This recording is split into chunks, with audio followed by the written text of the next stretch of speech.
숲에서 나무가 쓰러졌는데 아무도 듣지 못했다면 과연 소리가 난 것일까? 마찬가지로 어떤 현상이 의식하는 마음의 주시 없이 일어났다면 그것이 정말로 존재한 것일까?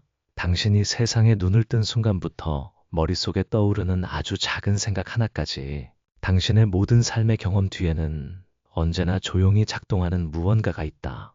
그것은 특정 이름이나 붙잡을 만한 형상을 가지고 있지 않다. 그러나 바로 그것이 모든 세상이 생겨나고 사라지는 근원이다. 그것이 바로 마음이다.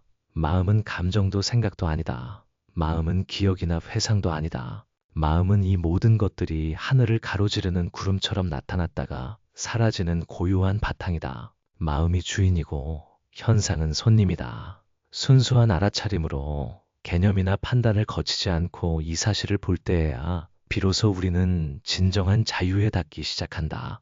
무언가를 애써 얻으려 하지 않아도 되는 해방, 그저 모든 것을 있는 그대로 분명히 보는 것만으로 얻는 자유다. 여기서는 질문에 답하기 위함이 아니라 깨어나기 위해 묻는다. 때로는 그저 돌아서서 누가 보고 있는지를 보기만 하면 되기 때문이다. 답은 말이 아니라 텅 비었지만 빛나는 침묵 속에서 찾아온다. 만약 당신이 준비되었다면 너무나 명백해 보이지만 가장 많이 오해받는 것, 즉 본다는 것의 본질에 대해 더 깊이 파고들어 보자. 우리는 눈을 뜨고 있으면 보고 있다고. 눈앞에 나타나는 것은 당연히 진실이며 보는 행위는 즉각적이고 정확하며 중립적이라는 가정을 가지고 성장한다. 그러나 누가 보고 있는지, 그리고 우리가 정말로 있는 그대로를 보고 있는 것인지, 아니면 단지 우리가 그렇게 생각하는 것을 보고 있는 것인지에 대해 질문하도록 가르치는 사람은 아무도 없었다. 이는 단순하지만 쉽게 잊히는 진실이다. 눈은 현실 전체를 보지 못한다. 인간의 시각은 빛의 스펙트럼 중 아주 작은 부분만을 받아들일 뿐이다. 마치 좁은 틈새로 세상을 보는 것과 같다. 현실이 광대한 대양이라면 우리가 보는 것은 손바닥 안에 한 방울 물에 불과하다. 게다가 눈이 받아들이는 이미지는 실제 모습이 아니다. 그것은 뇌에 의해 처리되고 기억과 경험, 그리고 기존의 틀에서 재구성되고 조립된다. 우리는 눈앞의 꽃을 보고 있다고 생각하지만 실제로는 기억 속에 있는 꽃의 이미지를 보고 있는 것이다. 우리는 다른 사람들을 그들의 실제 모습 그대로 보지 않는다. 우리는 그들을 우리의 마음이 원하는 대로 본다. 배신당한 적이 있는 사람은 낯선 이의 눈빛에서도 의심을 읽을 것이고, 비난에 상처받은 사람은 가벼운 조언 속에서도 비판을 찾아낼 것이다. 그러므로 보는 행위는 치유되지 않은 과거의 색깔로 항상 물들어 있다. 그리고 일단 보는 것이 기억으로 물들면 우리는 더 이상 현실과 직접적으로 접촉할 수 없게 된다. 화가 날 때는 눈앞의 얼굴이 즉시 고통을 주는 존재가 된다. 사랑에 빠지면 모든 단점이 귀엽게 느껴진다. 두려움에 사로잡히면 세상은 위험으로 가득 찬 곳이 된다. 무언가를 갈망할 때는 오직 자신의 부족함만을 본다. 우리는 현실을 보는 것이 아니다. 우리는 현실에 투영된 우리 마음의 그림자를 본다. 이처럼 왜곡된 시각 때문에 우리의 행동 또한 빗나가게 된다. 우리는 잘못 사랑하고, 잘못 미워하며, 잘못 비난하고, 잘못 믿는다. 때로는 있는 그대로의 현실을 단 한 번도 보지 못한 채 평생을 살아가기도 한다. 눈을 뜨고 있어도 그러한 시각은 어둠 속의 시각과 같다. 그렇다면 어떻게 해야 할까? 눈을 감아야 할까? 아니다. 다른 눈을 떠야 한다. 얼굴에 붙어 있지 않은 그 눈은 바로 깨어남의 눈이며, 그곳에서는 보는 행위가 더 이상 기억이나 편견, 자아에 의존하지 않는다. 그것은 이름이 생기기 전, 보는 자가 있기 전의 시각이다. 그렇게 보기 시작하려면 우리는 모든 삶의 경험의 시작점으로 돌아가야 한다.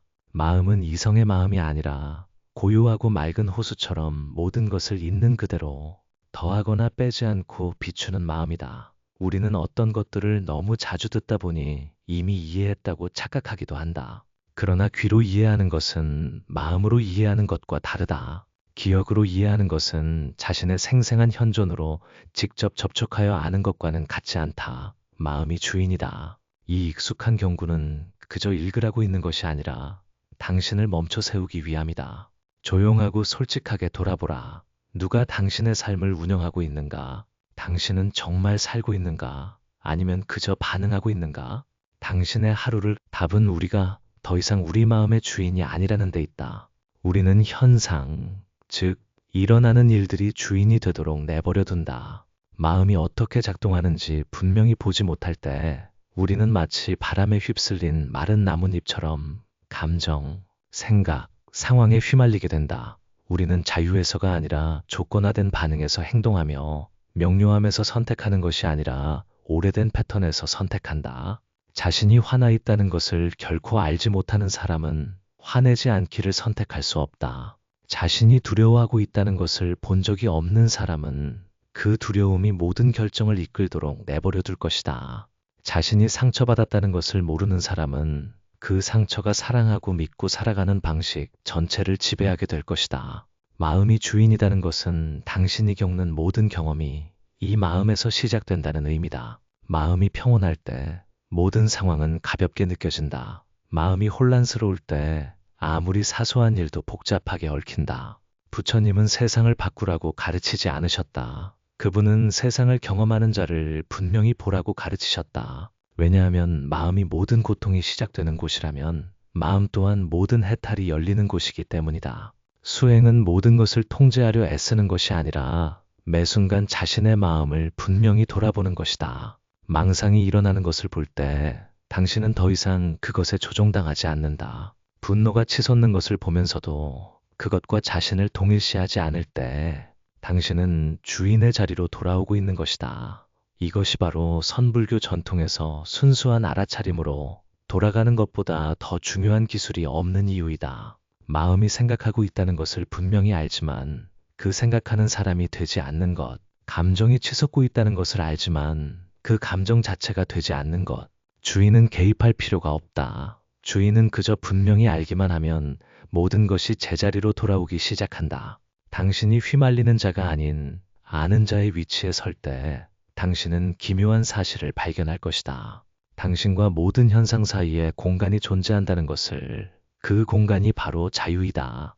그 공간에서 모든 행동은 명료해지고 서두르지 않으며 영향을 받지 않는다. 무의식적인 반사작용이 아니다. 그곳이 바로 당신이 단순한 연쇄 반응으로 존재하는 것이 아니라 진정으로 삶을 시작하는 지점이다. 그리고 그곳에서 당신은 더욱 심오한 진실을 깨달을 수 있다. 현상들은 왔다가 사라지지만 그것들을 아는 삶은 결코 오지도 떠나지도 않았다. 만약 마음이 주인이라면 몸과 마음, 그리고 외부 환경의 모든 현상, 즉 법은 그저 손님일 뿐이다. 소리도 손님이고 생각도 손님이며 감정도 손님이다. 당신의 삶에 왔다가 가는 사람들도 모두 손님이다. 모든 손님들이 그렇듯이 그들은 조용히 왔다가 갈 수도 있고 시끄럽게 지나갈 수도 있으며 사랑스러울 수도 불쾌할 수도 있지만 아무도 영원히 머무르지 않는다. 문제는 손님에게 있지 않다. 문제는 주인집 주인이 자신의 자리를 너무 잊어버려 자신과 손님 사이의 경계를 놓쳐버린 데 있다.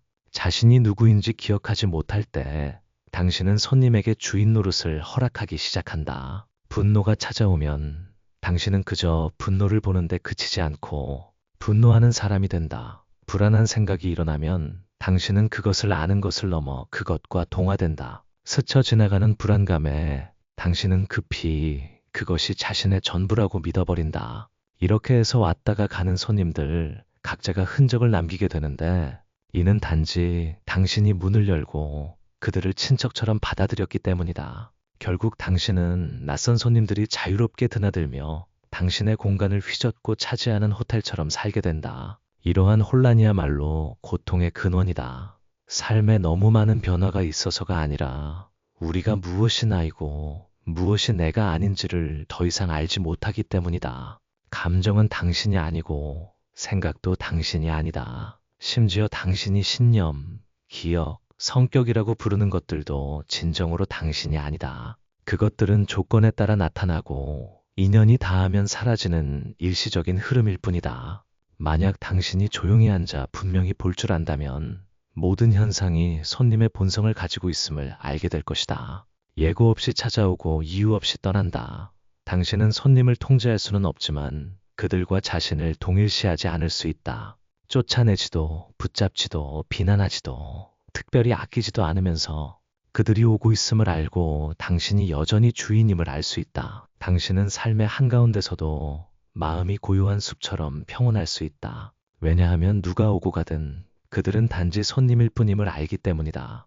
좋아하는 것을 붙잡으려 하지 않고 싫어하는 것을 쫓아내려 하지 않을 때 당신의 마음은 넓게 열린 공간이 된다. 그 공간 안에서는 모든 것이 나타나도록 허용되지만 아무것도 당신을 지배할 수 없다.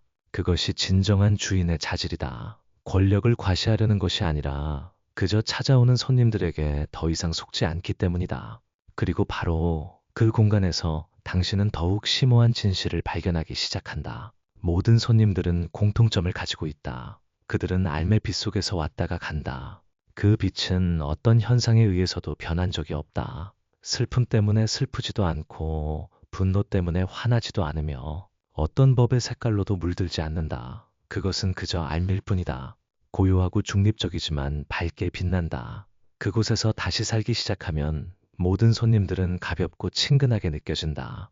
책에 담겨 있지 않고 말로 전달될 수 없으며 기억에 속하지도 않고 학위나 풍부한 경험도 필요 없는 일종의 알미 있다. 그것은 깊고 고요하며 완전하고 말없이 아는 아무도 알지 못하는 알미다.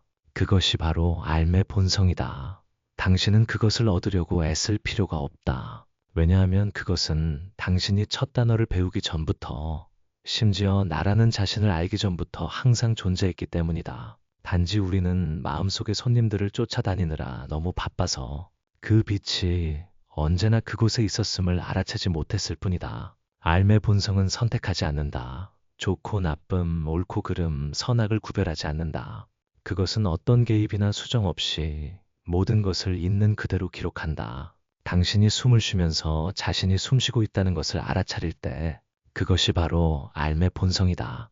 새소리를 들으면서 자신이 듣고 있다는 것을 알 때 그것이 바로 삶의 본성이다. 어떤 생각이 일어나고 당신이 그것에 빠져들지 않고 분명히 볼 때 그것이 바로 현존하는 삶의 본성이다. 문제는 우리가 이 삶에서 멈추지 않는다는 것이다.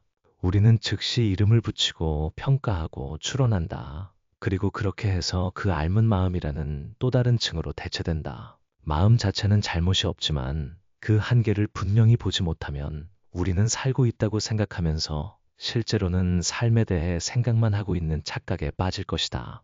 무슨 일이 일어나고 있는지 분명히 보되 그것에 휘말리지 않는 것, 그것이 해방의 본질이다. 고통을 회피하는 것이 아니라 고통이 올 때 분명히 아는 것이다. 행복을 유지하려 애쓰는 것이 아니라 행복이 있을 때 그것을 알아차리고 흘려보내는 것이다. 망상에 저항하는 것이 아니라 망상이 일어나는 것을 보고 나뭇잎 사이로 바람이 스치듯 가볍게 놓아주는 것이다. 삶의 본성은 태양과 같아서 모든 것을 비추지만 어떤 것에도 물들지 않는다. 슬픔이 오면 알고, 화가 나면 알고, 몸이 피곤하면 알고, 마음이 이런저런 생각을 하면 안다. 그 삶은 당신이 생각을 한다고 비판하지 않고 당신이 충분히 좋지 않다고 비난하지 않으며 그저 맑고 텅 빈 상태로 기록할 뿐이다. 이것이 바로 삶의 본성이 업을 만들지 않는 이유이다. 그것은 집착하지 않고 고수하지 않으며 어떠한 반응도 일으키지 않기 때문이다. 모든 업은 조건화된 즉 자아에 의해 지배되는 삶에서 비롯된다. 지금 이 순간 멈춰보라. 아무것도 할 필요 없다. 단지 당신이 알고 있음을 알아차리기만 하면 된다. 생각하거나 이해하거나 분석하는 것이 아니라 그저 알고 있음을, 소리를 알고 숨결을 알고 몸속의 감각을 아는 것이다. 그 순간 마음과 현상은 더 이상 분리되지 않는다. 내가 그것을 알고 있다는 것도 사라지고 오직 고요한 공간 속에서 밝게 빛나는 앞만이 남는다. 삶의 본성은 훈련을 통해 얻는 기술이 아니라 현존의 근원적인 본질이다. 당신은 그것을 훈련해서 얻을 수 없다. 단지 그것을 가리고 있는 것들을 놓아줄 수 있을 뿐이다. 노력하려는 마음을 놓아주고 갈망을 놓아주며 특별한 상태에 도달하려는 욕구를 놓아주고 심지어 내가 명상하고 있다는 생각마저 놓아주라. 나라는 주체가 서서 알고 있다면 그 삶은 여전히 조건화되어 있는 것이다. 그러나 아는 자가 없어도 모든 것이 여전히 알려지고 있을 때, 듣는 자가 없어도 소리가 여전히 울려 퍼질 때, 앉아있는 자가 없어도 몸이 여전히 굳건히 앉아 가볍게 고요할 때, 해방은 더 이상 목적지가 아니라 언제부터인가 항상 존재해온 본래의 본질이 된다. 개입할 필요도 조절할 필요도 없다. 그저 모든 것이 있는 그대로 존재할 뿐이다. 이해하고 도달하고 고요해지고 더 깨달은 자가 되기 위해 충분히 많은 노력을 겪었다면 어느 순간 당신은 지쳐 있음을 발견할 것이다. 그것은 성공하지 못해서가 아니라 당신의 깊은 내면에서 무언가가 진실되지 않다고 느끼기 때문이다. 당신은 명상에 앉지만 여전히 어떤 목표를 가지고 있다. 당신은 마음을 관찰하지만 여전히 더 깊은 무언가를 보기를 희망한다. 놓아주는 수행을 하지만 누군가 묘사했던 것처럼 깨어나기를 은밀히 바란다. 영적인 길을 걷는다고 해서 나라는 자아가 사라지는 것은 아니다. 그것은 그저 색깔과 옷을 바꿀 뿐이다. 예전처럼 시끄럽지는 않지만 더 교묘하고 섬세하며 고귀해 보이는 것들에 더 단단히 집착한다. 그것은 말한다. 나는 수행 중이다. 나는 실천하고 있다. 나는 진리에 더 가까워지고 있다. 그리고 이 나는이라는 한마디만으로도 모든 현상은 여전히 고착되고 보는 행위는 여전히 분리되며 깨어남은 나라는 자아의 해체로 진정으로 맛보아지지 않는다. 바로 이 지점에서 흔히 오해받는 하나의 개념이 드러나기 시작한다. 무의. 무의는 수동적인 태도가 아니며 포기하는 것도 삶을 방치하는 것도 아니다. 무의는 행위자가 없는 행위이다. 걷는 자가 없이 걷고 말하는 자가 없이 말하며 숨을 조절하는 자가 없이 숨 쉬는 것이다. 그것은 자연스럽고 순수하며 어떤 중심에도 얽매이지 않는 작동 방식이다. 놀랍게도 그때에야 비로소 모든 것이 자연스럽게 옳게 된다. 누구도 그것을 도덕화하지 않고 누구도 계획하지 않는다. 한 걸음 한 걸음, 한마디 한마디, 하나하나의 행동이 그 중심 없는 순수함에서 비롯된다. 아무도 통제하지 않을 때 삶은 그 본연의 리듬대로 작동하기 시작한다. 당신이 살고 있는 것이 아니라 삶 자체가 당신을 통해 스스로 일어나고 있는 것이다. 자아는 번개처럼 갑자기 사라지는 것이 아니라 빛에 의해 한 겹 한 겹 밝혀지는 어둠처럼 서서히 녹아내린다. 어느 날 당신은 깨닫는다. 자신이 올바른 길을 가고 있음을 증명하기 위해 무엇인가를 할 필요성을 더 이상 느끼지 않는다. 나는 발전했는가라는 질문도 던지지 않는다. 자신을 측정하기 위해 다른 사람들을 쳐다보지도 않는다. 당신은 그저 이유 없이, 명분 없이, 결론 없이 살아간다. 그것이 무주무주이다. 자신의 어떤 이미지에도 머무르지 않는 것. 수행자든 지식인이든 깨달은 자든 자아가 없는 자든 모든 것은 가볍고 텅 비어 있다. 그것들이 실제하지 않기 때문이 아니라 당신이 더 이상 어떤 것의 실제성에도 집착하지 않기 때문이다. 깨어있게 살려고 애쓸 필요가 없다. 당신은 그저 살 뿐이다. 침착한 척할 필요도 없다. 나라는 자아가 끼어들지 않을 때 당신의 마음은 본래 이미 그러하다. 고요함은 더 이상 목표가 아니라 아무도 삶을 조종하지 않을 때의 자연스러운 바탕이 된다. 알면 여전히 알고, 숨은 여전히 쉬며, 몸은 여전히 움직인다. 하지만 더 이상 나가 중심이 아니다. 이 단계에서는 심지어 놓아줌조차도 당신이 하는 일이 아니다. 그것은 마치 손이 더 이상 필요 없는 물건을 스스로 놓듯이 저절로 일어난다. 어떤 종소리도 울리지 않고 아무도 당신이 도를 깨달았다고 선언하지 않는다. 그저 고요하고 굳건하며 어떤 확인도 필요로 하지 않는 현존만이 있을 뿐이다. 그리고 바로 그곳에서 당신은 비로소 세상을 나라는 자아의 눈이 아닌 어떤 것에도 의지하지 않고 머무르지도 않는 알매 빛으로 처음으로 볼 수 있다. 더 이상 기댈 곳이 없지만 아무 것에도 기댈 필요가 없기 때문이다. 아무런 지지대도 없을 때에야 비로소 당신은 진정한 자유에 닿을 수 있다. 영적인 여정에는 흔한 착각이 있다. 오직 특별한 사람들만이 깨어날 수 있고 깊은 명상 경지에 이르거나 깊은 산속에서 사는 사람들만이 진리를 깨달을 자격이 있다고 말이다. 그러나 진실은 아무도 배제되지 않는다는 것이다. 깨어나기 위해 필요한 것이 부족한 사람은 없으며 본래 가진 명료함과 인연이 부족하게 태어난 사람도 없다. 깨어남은 진지하게 수행하는 사람들을 위한 특별한 선물이 아니라 글을 모르는 어린아이부터 집 처마 밑에서 조용히 앉아있는 노인까지 모든 사람에게 내재된 씨앗이다. 보고 있는 알면 배워서 얻는 것이 아니다. 살아있는 현존은 훈련해야만 이루어지는 것이 아니다. 그것은 당신이 자신에게 이름을 붙이기 전부터 항상 그곳에, 그리고 바로 그 때문에 당신은 가장 당신다운 당신이었다. 깨어남은 무언가가 되기 위한 노력에서 오는 것이 아니라 무언가가 되려는 노력이 완전히 멈출 때 찾아온다. 그리고 더 이상 아무것도 증명하려 하지 않고 수행의 여정에서 자신이 높다거나 낮다거나 비교하지 않을 때 당신은 그 씨앗이 아주 오래전부터 조용히 싹트고 있었음을 깨닫게 될 것이다. 아무도 당신에게 빛을 주지 않고 아무도 마법 지팡이로 당신을 깨우지 않는다. 단지 당신이 자신으로부터 도망치기를 멈추기만 하면 그 깨어남은 스스로 드러날 것이다.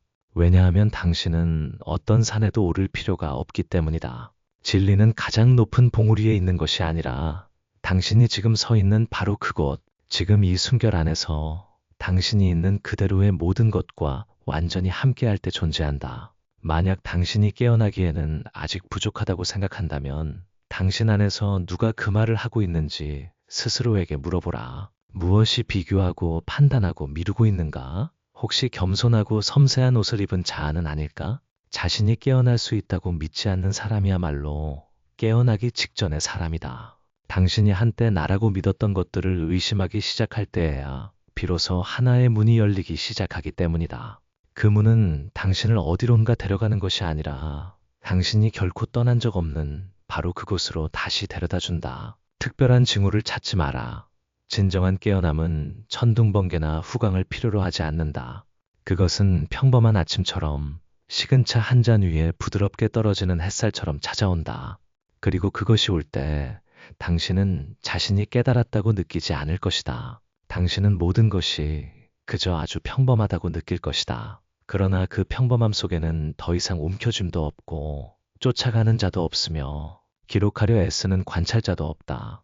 오직 삶 자체가 본래 그러하듯이 살아가고 있을 뿐이다. 그리고 당신이 깨달을 수 있는 가장 심오한 것은 당신이 얼마나 멀리 도달했는지가 아니라 당신이 그곳을 결코 떠난 적이 없었다는 사실이다. 깨어남은 목적지가 아니다. 그것은 단순하고 고요한 회귀이며 수많은 세월 동안 당신을 가려왔던 모든 환상을 날려버리기에 충분한 힘을 가지고 있다. 마음이 주인이고 현상은 손님이며 아는 것이 해탈이다. 이것은 기억해야 할 슬로건도 아니고 추론할 선불교 공안도 아니다. 그것은 당신이 멀리서 찾을 필요가 없다는 깊은 상기이다. 당신은 그저 멈추기만 하면 된다. 멈춰서 당신이 머릿속을 맴도는 생각도 아니고 가슴속을 휘몰아치는 감정도 아니며 지친 몸이나 무너진 과거도 아니고 더군다나 당신이 되려고 애쓰는 이상적인 수행자의 모습도 아님을 보라. 당신은 이 모든 것을 인식하는 바탕이며 그중 어떤 것도 될 필요가 없다.